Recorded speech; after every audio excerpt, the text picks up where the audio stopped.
I think we're there, folks. Welcome back, everyone. So we're about to finish off our first week. Congratulations. Any questions that folks would like to discuss before we get started today? Okay, chapter one is definitely, in my opinion, kind of a wild ride in a class like this, because really all that's happened in chapter one, if you think about it, is it's been terminology, vocab word after vocab word. It's kind of a slog. The good news is the whole class is not quite this way. It'll change gears a little bit more in chapter two, especially in chapter 3, 4, and 5. So it'll become more kind of like a math class, although the problems are still kind of verbose like before.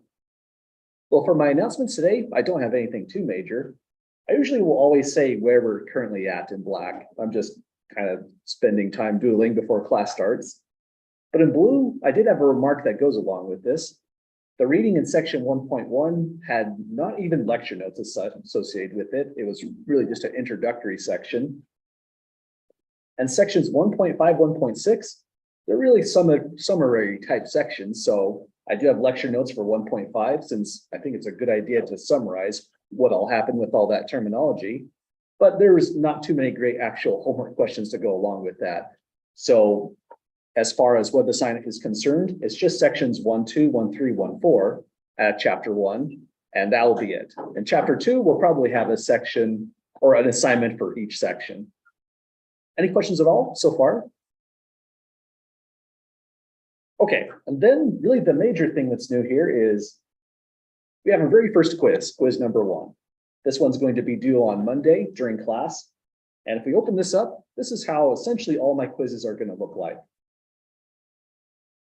If you click on the link, which you need to see the actual file, you'll have a PDF version that you can use. These are usually better for printing. And a Word document if you are not opposed to working with those files. I'll open up the PDF for the moment. And essentially all this is just a problem that could be similar to what was seen in WebAssign or in the lecture notes. We'll have a write-up like we expect, and then just some follow-up questions down below. I try to make these kinds of quizzes pretty short, so they're not very verbose explanations you have to put here. And a lot of these things you can run through really quickly. But it can take a little bit to get through since, again, we have to understand the definitions to answer the questions. Yeah, go ahead. So the homework, we'll like test things that we do in test with like homework. Those are all multiple choice, so aren't quizzes and test boxes. They are not. They're going to be more like in this format right here. So the multiple choice format, it's more of a way to help us get started with learning those definitions. It's kind of a help to get to the level of something like this, what we see in the quiz, also in the lecture notes and eventually on the exams. Other questions about that? Yeah, go ahead. Do you need to stop and bring it back to class to turn it in, or do you just turn it in the file? It's going to be kind of up to you. I'm glad you asked about that. So I think a lot of people may end up printing these out, and that's perfectly awesome if you decide to, and then just fill it out on the page and hand it in on Monday. Yeah, go ahead. Absolutely. Yeah, that's what I was going to say next. If you don't want to do any of that, you just have spiral or lined notebook paper or blank paper, you can just say quiz 1, your name, and part A, give your answer, and so on. That's completely fine as well. Over here, then over here. Yeah. You can finish this early, yes. So if you finish this before Monday and you just want to hand it in to me some way, somehow, you can just say, if you did on paper, take a picture with your cell phone or run it through a scanner, and you can just email me the quiz if you'd like. Does that make sense there? Gotcha. And question over here?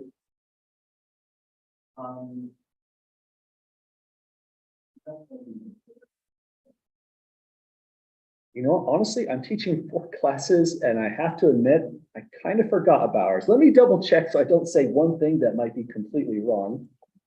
I have some classes that are open notes, some classes minimal notes, some classes no notes.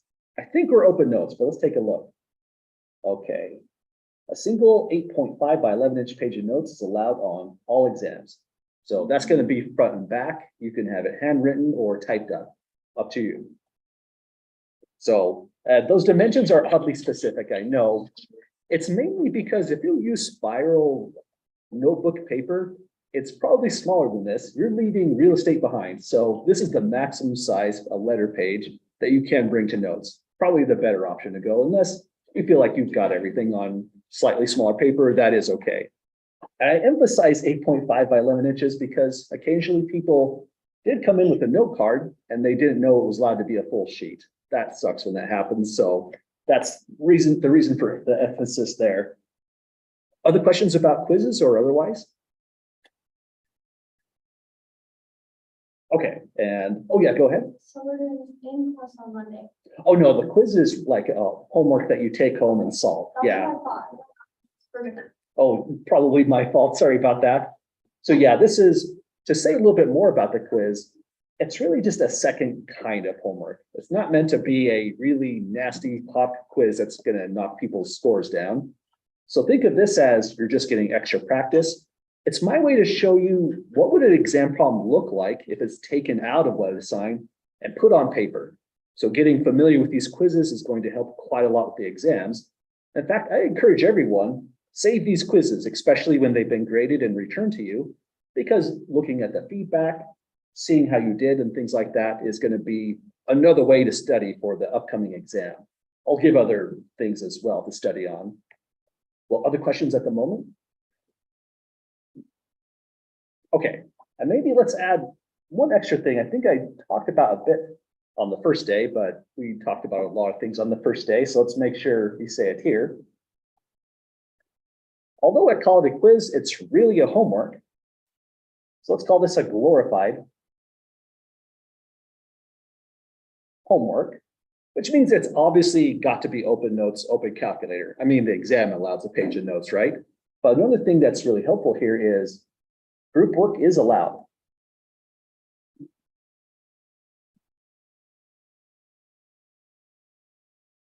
And the reason for that is sometimes statistics are tricky. Even on this quiz, there's tiny subtle things we have to worry about in the definitions. But best way to learn this kind of material is definitely in a group.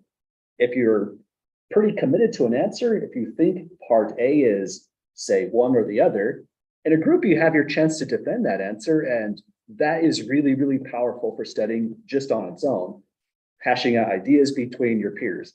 So if you see other people that you know you go to other classes with or in the past that you'd like to work in groups again with, I'd say this would be an excellent class. WebAssign is great with group work as well, but sometimes your numbers are randomized and you have slightly different numbers, but that won't be the case on quizzes. Other questions about that so far? Okay, so I do encourage group work on these quizzes. And maybe one last thing I think we mentioned. Every quiz that I assign is going to be essentially like this. They'll be kind of short and sweet. They'll be officially assigned on a Thursday, due on a Monday, but it's also mainly for participation as well. It's a participation credit. So out of 10 points, 5 points are for participation. Meaning, as long as you hand in that quiz, you have your name on there, you have 5 out of 10 already. And then the remaining 5 points are for correctness. So the lowest you could ever get on this quiz, if you handed in a blank sheet and you say, I'm sorry, I just didn't understand, that's okay. Sometimes that happens. I am dropping the lowest 3 quiz scores. And traditionally in this class I've ran year over year, your quiz grades are usually in the 80 to 90%. Really, the only way it goes low is if you've ghosted the class for a while. Then the participation credit definitely takes a dive, for example. Well, that's pretty much how all the quizzes are going to go down. Because they're a glorified homework assignment, group work is allowed. You can also ask me questions on your quiz as well. I can't necessarily give away the answers every time, but I'm very happy to help. Other questions at all so far? Okay, that's a lot of comments, but it's our first quiz. So what I want to do with this thing is, just in case you want to revisit all that, you could go to the video, or the comments we just made are also going to be at the very bottom of these notes. The current notes section 1.4. Okay, so that's how our quizzes will go. And let me close these things off. And maybe the last thing that's kind of confusing about the way this Moodle website works is Gives the due date and everything you expect. It says quiz 1, but keep in mind you have to actually click on that to display the files that you're going to work on. Well, I think that's my spiel about the quizzes. Any other questions or comments before we get started in 1.4? Okay, well, what we were doing in 1.4 is looking at the initial topics about experimental design. I believe we left off somewhere right around when we were discussing placebos. So we were right about here. Any questions with the topic on placebos that we were looking at? Think of a placebo as maybe you're in a clinical trial for blood pressure medication, for example. What they might do is take about 1,000 people, 500 of them are going to get an active ingredient that controls blood pressure for real. And the other 500 are going to get essentially a sugar pill. That's the placebo that does nothing at all. That's going to be the baseline group. And for this new drug to get approved by the FDA, it has to beat the placebo, be more effective than essentially doing nothing at all. So that's the idea of a placebo. It's an inactive treatment. It typically belongs with the control group, and it helps us to get a baseline once again. Does that make sense with that idea there? Yeah, go ahead.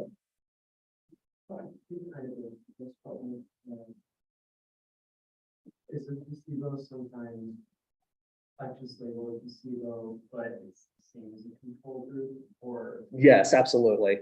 Sometimes the control group itself is the group that got the placebo treatment. Absolutely. That's not necessarily always true, but that can happen. The way it might not happen is, say we're doing a study on rats. We'll have 30 rats going to a control group where they'll just hang out in a cage.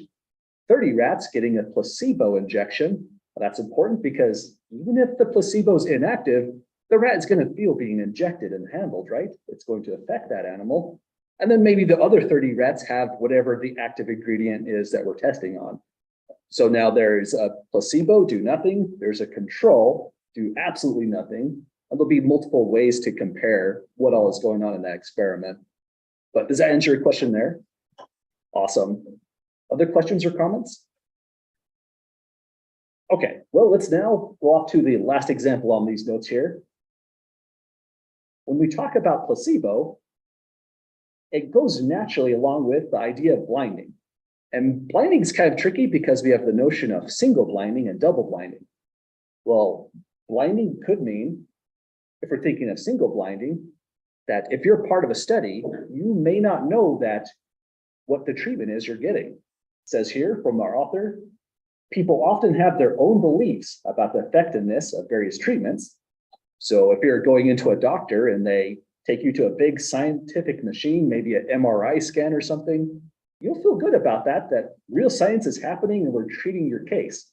If you go to a doctor and nothing much happens, you just get poked and blood drawn and sent home, you might feel kind of awful about that. And your expectations are, the doctor didn't really help me, this is terrible.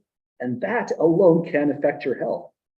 So we need blinding when we do these kinds of studies, since we don't necessarily want your expectation of what the treatment will do to you. We want to see what it does free of expectations.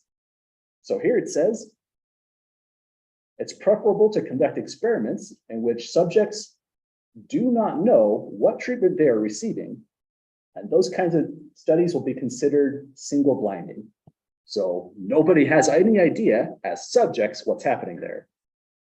Sadly, that's not always good enough because like we mentioned last class, if you are the person in charge of the experiment, you're designing it, you're executing it, you also have your own expectations of what should happen, and that can creep into the data. So if neither the subjects and the experimenters measuring the response have any idea what treatment is being given, that's the double blind.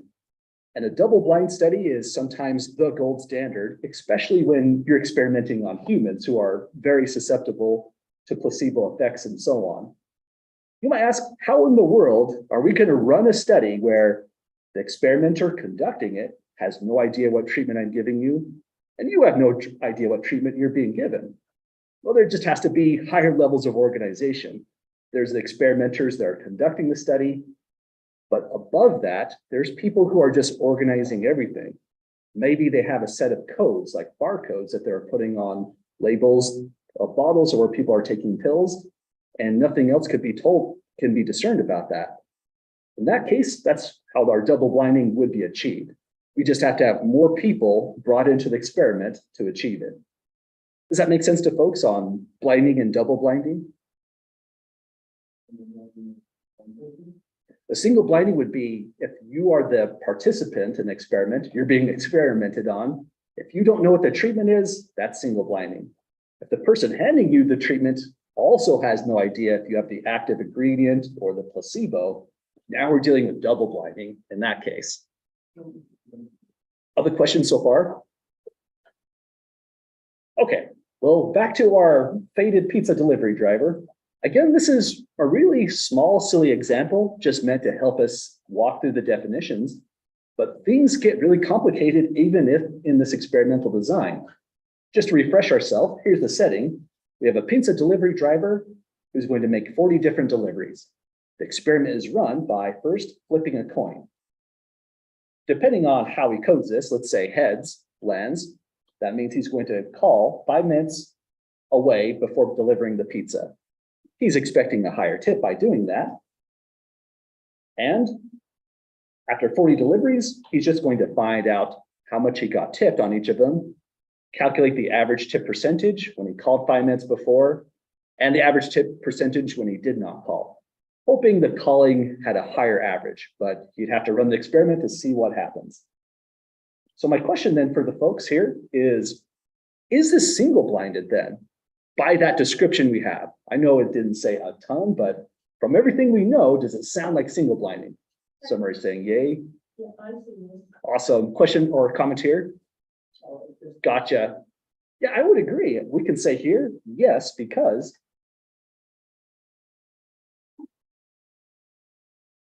And I'll leave the explanation to the class. What would you say a fast way to answer it ought to be? The people do not realize that he's calling due to an experiment. Exactly. They would have been pre-notified, right? Hi, I might call you or I might not call you. But doing that is going to pretty much validate the data. Now the customers are just confused at this point. So by the nature of this experiment, the part of the people who are being experimented on, rather part of the experimental unit, the person ordering, they have no idea they're actually an experiment. And so that gives us single blinded. So I'll say yes, because the people who ordered the pizza did not know they are part of an experiment. Well, does that make sense to folks on single blinding here? Awesome. As it stands, I don't think this would be double blind, right? The person who's carrying out the experiment, that experimenter, well, he knows right away what the result is going to be. He either called the person or he did not call the person. And that's a big problem. The whole idea with blinding is we never want expectations to creep into the study. That always skews the data, making our conclusions very, very untrustworthy. So if you don't even know, as the pizza delivery driver, what treatment it was, you're going to behave the same on all 40 deliveries. That's the most ideal case. Not every study can be double blinded, but how about this one? Can anyone think of a way to force this experiment to be double blind?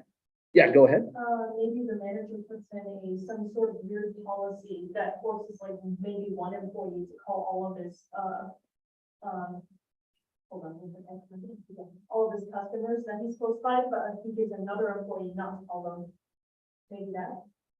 I think you're on the right track. You're saying someone else at the pizza shop is going to do the calling essentially for the driver. Gotcha. Yeah, go ahead. His boss and halfway through these deliveries and all through these holidays, he needs to start calling customers like 5 minutes early. Let them know that he's going to be working them. Sorry, say again that. So it is like halfway through the night through his deliveries, like after he's done half the deliveries running, his boss could tell him that for the rest of the night, he needs to call each customer, like, if he's fine. Oh, I see what you're saying. The only problem with that is it would take out this element right here, where the flipping the coin idea was what was giving the randomization. So if he knows just the last calls are all one treatment, we still lose double blinding because he knows what the treatment will be. And so sorry, I missed your hand a couple times. Go ahead. A third person said, put in on a GPS, and that third person could put, they would call or not call. If he's a delivery driver, would not know this is happening. Exactly. And I think that's kind of what you were hinting at as well. If someone else, maybe a manager or just an extra employee, I like how you said with GPS that allows us to have practical ways to determine how far away. If that person flips the coin, we still have bona fide experiment. There's randomization. And now that person just simply doesn't have to tell the delivery driver, like you're saying. Now the delivery driver has no clue what the treatment is on every single delivery, and that would do the job. It doesn't have double blinding built in from the description, but just that little extra effort puts it in there. So let me put it in, I'll just say a manager track the delivery driver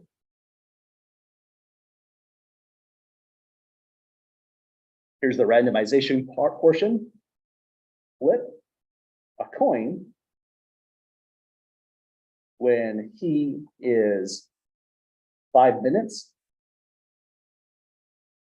from delivery. And then we can say here, then ensure the delivery driver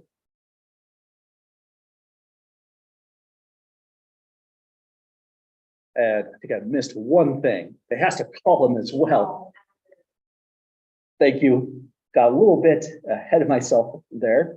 We have the randomization on flipping the coin. Now here's the portion that's going to give us what we really wanted, double blind. Then the manager can make the call to the customer. So just to tie this off, this makes the experiment double blind.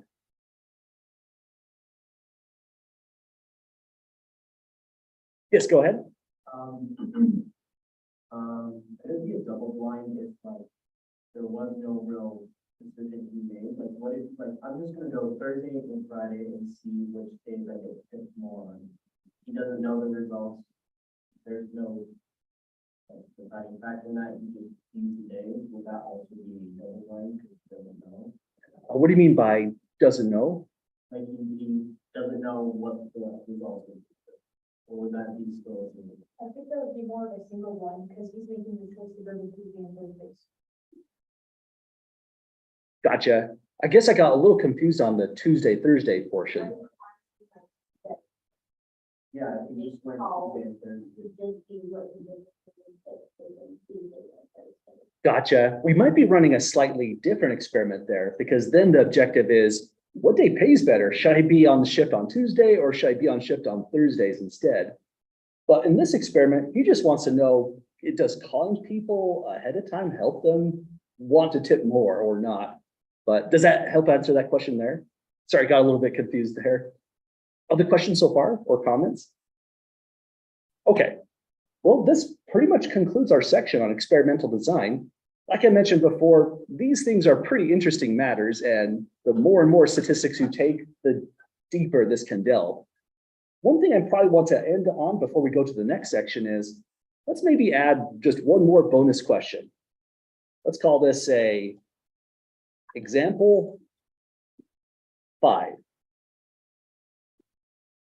Can every experiment be made double blind? That would be great if true, right? Blinding has a great way to protect your data, not letting it skew in one direction or the other, depending on people's expectations. So it'd be wonderful to make everything double blind.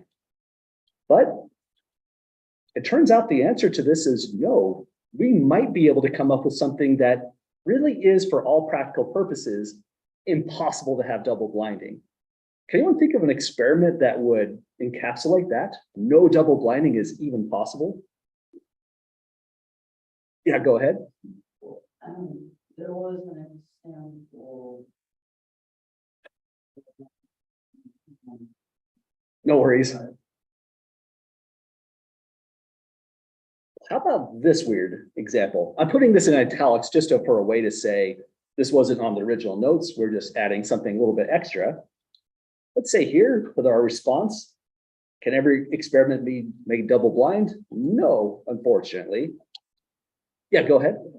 So, I think I saw an example where they had either give a vaccine to a newborn or not give a vaccine to a newborn. So that cannot be double blind because for a person, because they are receiving vaccine, so they know that they are. Yeah, I would agree with that one there. Was it possible in that experiment that everyone got injected regardless, and some of those injections were inactive? Yeah. Gotcha. So it's possible for that to turn out double blind in that case. But like you said, if people were just not getting an injection at all, blinding is out. You know what happened, whether you were poked or not. That's a very memorable experience, right? So yeah, I bet that would definitely that would qualify. Anyone have other examples like along those lines? Okay, so something along those lines that you're mentioning as well, where no matter what you do, people are going to know the treatment. Consider this as an experiment.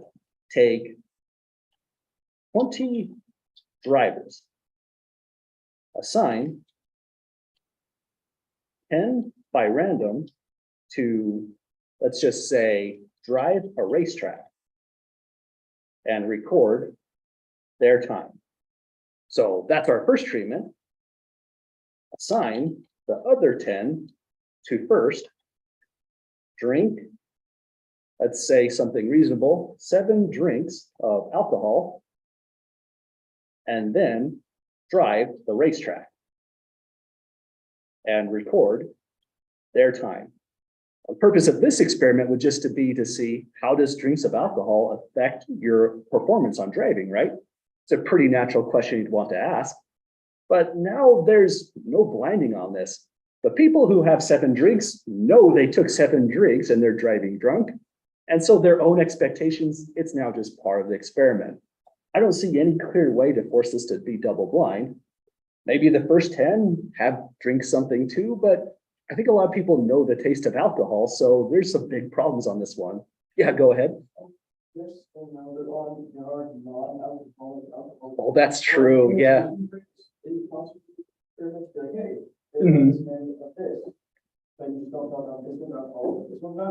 Right. And the problem comes from the after effects of the drink. I think at least if you know the taste, you definitely know the after effects of alcohol. True. But then another thing that could happen, which is pernicious, is there's also the placebo effect. If all the drivers are told they're being given alcohol, even the ones that got the fake stuff, they might actually behave as if they're inebriated. This is really, really weird how the placebo effect can manifest. So there's no perfect answers to this question. A lot of really good discussion, but at the end of the day, double blinding is something you have to think about an awful lot because of these tiny matters. Well, any last questions or additional comments about any of this kind of stuff? Okay, thanks for the participation on this one. Every time I run these notes, there's different takes that everybody has. So it definitely speaks to experimental design being really interesting and weird. It depends on what perspective people bring to the table as well. But I'll save these off. And now let's go to the last section for chapter 1. After today, we're going to be in, well, depending on where we end up, we'll likely be in chapter 2 next Monday. My final section, 1.5, again, it's kind of a wrap-up kind of section. I don't have official homework for section 1.5, but it's a great way to tie together all the concepts, and that'll help a little bit with the quiz as well. So now we are in 1.5, I put in some definitions we've seen before, just for a sake of reference point for us.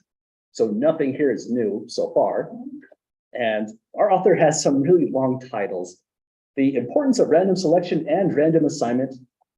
Here's the big punchline of these notes. What kind of conclusions can you even make? Which ones are reasonable?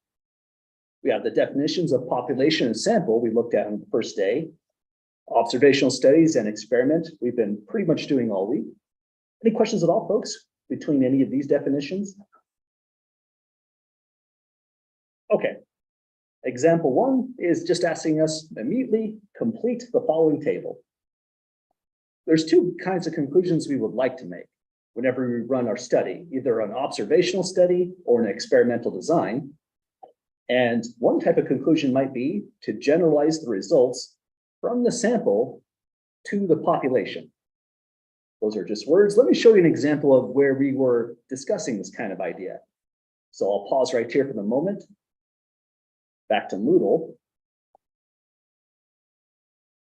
In this kind of study right here, we're essentially doing what this is saying. We know what the population was, all ISU students. We get results from a sample, and whatever the results are, we generalize or approximate something about the population. So here, the population was all ISU students. We seek at random 100 such students. The target of this kind of study was just estimate the GPA of every ISU student. So we use the sample to generalize conclusions right here about the underlying population. This is where the generalizing of the conclusions happen, that the mean of the sample is close to, approximately equal to, the underlying mean of the entire population, thousands of ISU students all at once. So that conclusion is excellent. And here's a second kind of conclusion. The difference in response is caused by experimental conditions or treatments. In other words, we have a cause and effect relationship or conclusion. This kind of conclusion is very, very powerful. And if our pizza delivery driver does it just right, he might be able to say, if he got a higher tip for calling, that the higher tip percentage on average for calling was caused by calling. So let's fill out the boxes on the right. If you were making a conclusion like that, say on cause and effect, what kind of study would we have had to run?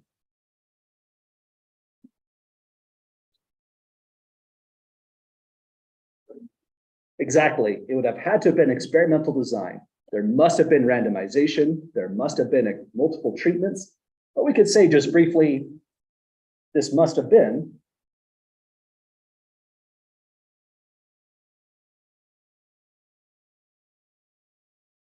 an experiment.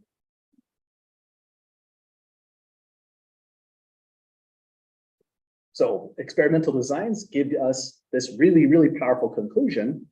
And it's almost a shame because let's go back to 1.2. Well, actually, this only had one group. Did we have something with two groups? I think we did. Let's look at example 2 just briefly as we consider the other summary question there. Example 2 was a tricky one on these notes because there was two groups, but they weren't treatments, right? The hospital decide who had to stay overnight and who had to stay more than one night. So when they collected the data on the people who were just over one night and look at the rate of infections, they might see that's a little bit lower for people who stayed multiple nights, but we can never give a cause and effect relationship in this case. At best, we can just say, well, it looks like longer hospital stays are just associated with having higher rates of infection. We have to be extremely careful not to say the hospital caused those higher rates of infection. There's so much more going on. There could be, for example, just different reasons going on with their health that cause you to stay one night versus multiple nights. And those reasons alone could make you predisposed to infection. So back to here, when we generalize the results from the sample to the population, this conclusion is not the strongest. It can never contain cause and effect, but it's still informative. And this happens or is reasonable when the study was and observational study.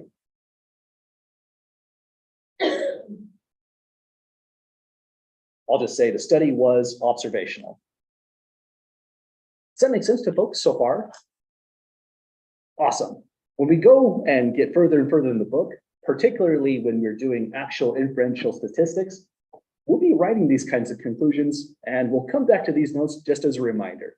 We'll have to look at the study we worked on, and if it was not an experimental design, our conclusions always have to be very, very careful to never even hint at cause and effect. Well, let's go off then to the next segment here.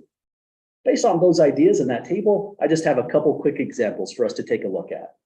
So we might be ending a little bit early today, but we'll see where this all ends up.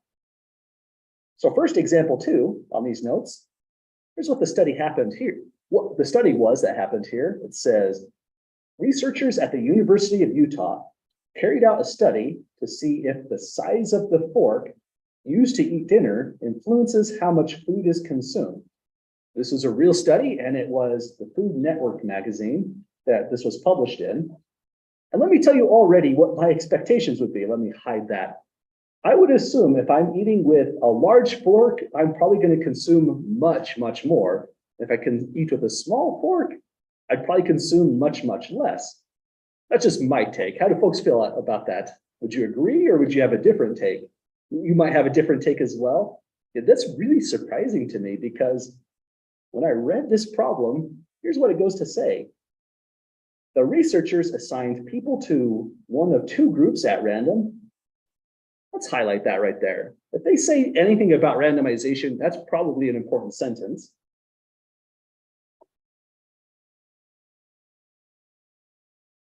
One group ate dinner using a small fork, and the other group ate using the large fork. Now says the researchers found that those who ate with a large fork ate less food on the plate than those who ate with the small fork. Again, that seems kind of strange to me, but that was their conclusion. They might want to repeat the experiment if it was so surprising as to cast doubt, but part A is now asking, was this an observational study or was this an experiment? I agree. So this is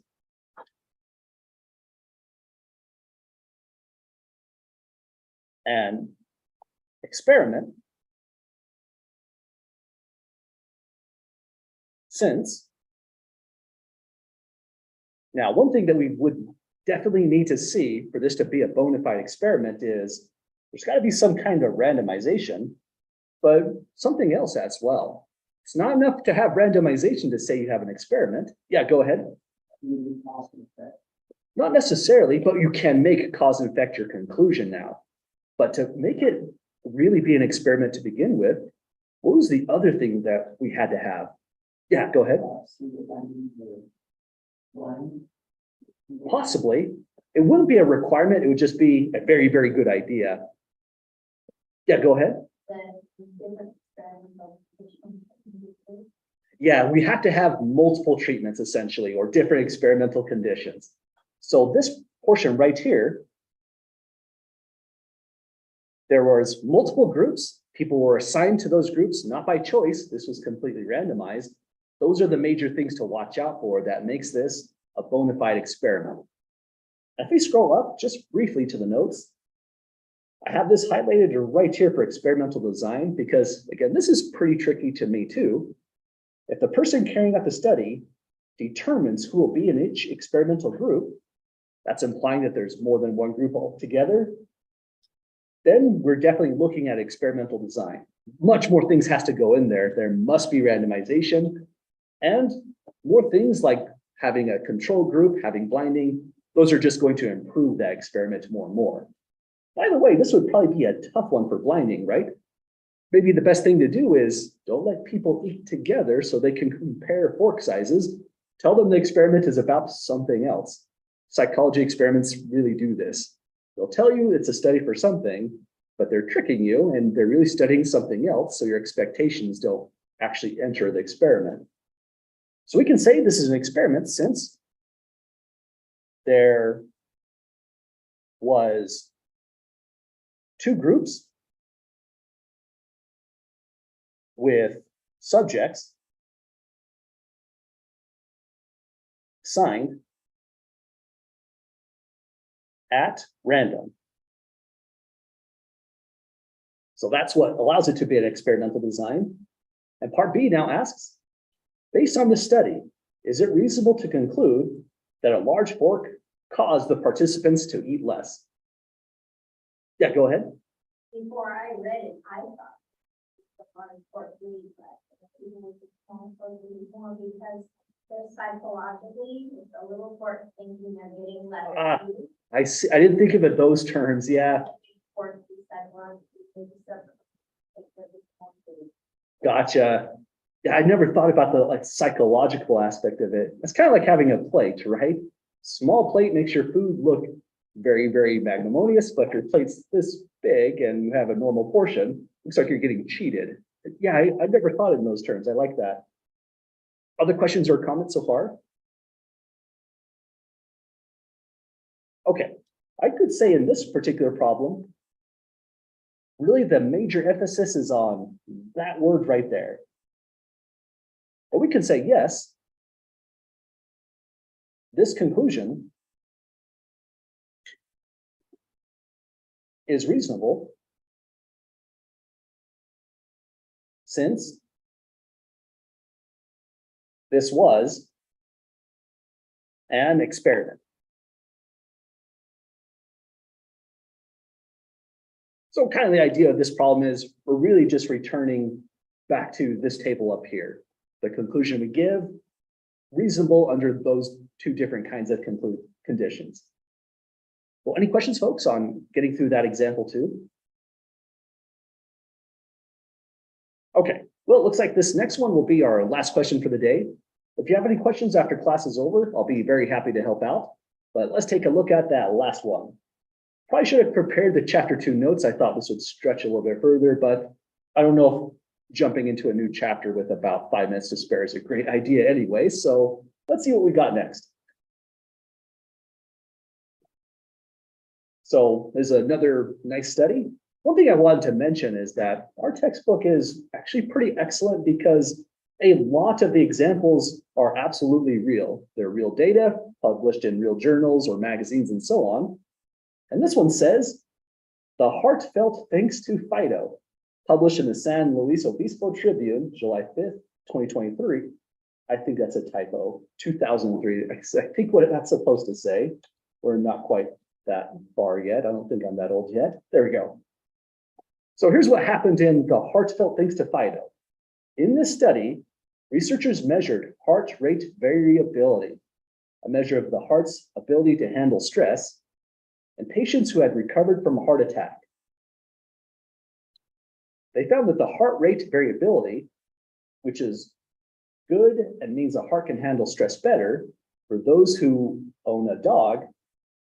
Oh, sorry, I missed one word. The heart rate variability was higher, which is a good thing, for those who owned a dog than for those who did not. So we have multiple groups here. We have people who owned a dog, people who did not own a dog, and they just found that owning a dog increases your heart rate variability, probably a cat too. This is just about dogs, which is a good thing. So based on this, does this look like a design and control experiment or an observational study? I would argue an observational study, because technically they only study people who had a heart attack. Exactly. I like that aspect of it. Does that make sense to folks? Excellent. Because they're only studying people who have had a heart attack. Nobody said, well, you've just had your heart attack, go get a dog. And I'm going to randomly assign you to not get a dog. If you have one, send it to the pound. That'd be a terrible study, right? It's impossible to run an experiment like that.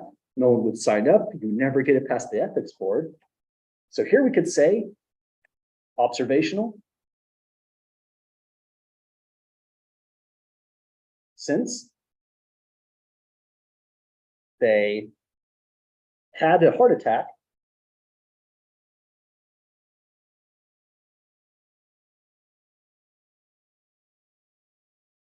already, and so were not, I'm going to add a little space here, assigned to treatment groups.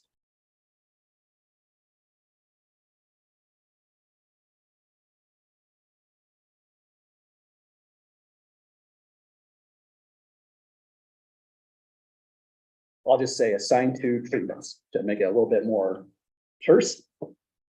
So it says now in part B, based on this study, is it reasonable to conclude that owning a dog causes higher heart rate variability in patients who have recovered from a heart attack?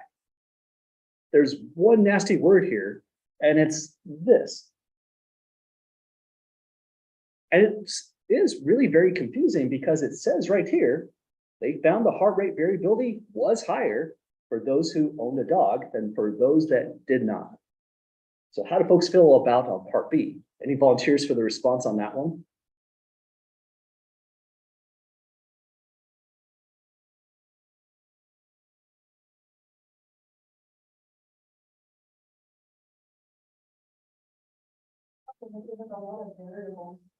It does, yes. I think I saw a hand up here. Maybe not, it might have been a ghost or something, but I would say one thing that you have to be careful with is it's all about that word. And looking at the title, Heartfelt Thanks to Fido, the title alone is kind of signifying cause and effect almost, right? They're thanking for Fido for causing higher heart rate variability. Maybe not the best title because this was resoundingly observational. And if we do an observational study, let's go back up to the table at the top. We only generalize the results from the sample to the population. Let's add one extra thing here. We cannot, or let me put it over here. For the observational study, we cannot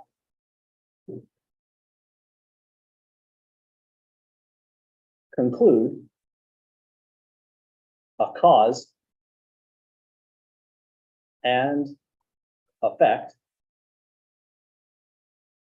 relationship. So that's really the major problem on that last problem. If they take out the word caused right here and just put something else, then their conclusion might have been reasonable.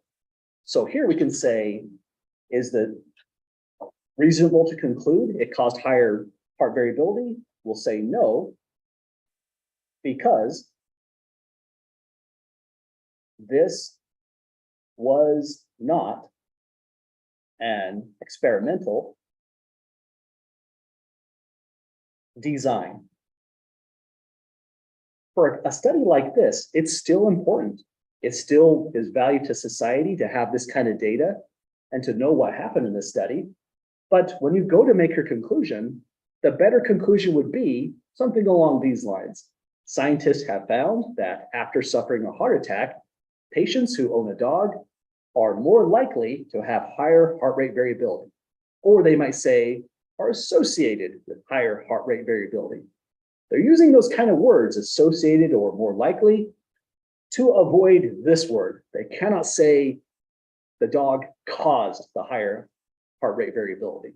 There's multiple other factors that's probably leading to that conclusion. Well, any last questions or comments, folks? Okay, well, we did it. Chapter 1 is definitely a slog. There's lots of vocabulary. There's still a good amount in chapter 2, but it becomes less and less. We focus more on computation as we go. Oh, sorry, we still have class until, well, 1 minute. Well, any last questions then, folks, before we call it a day?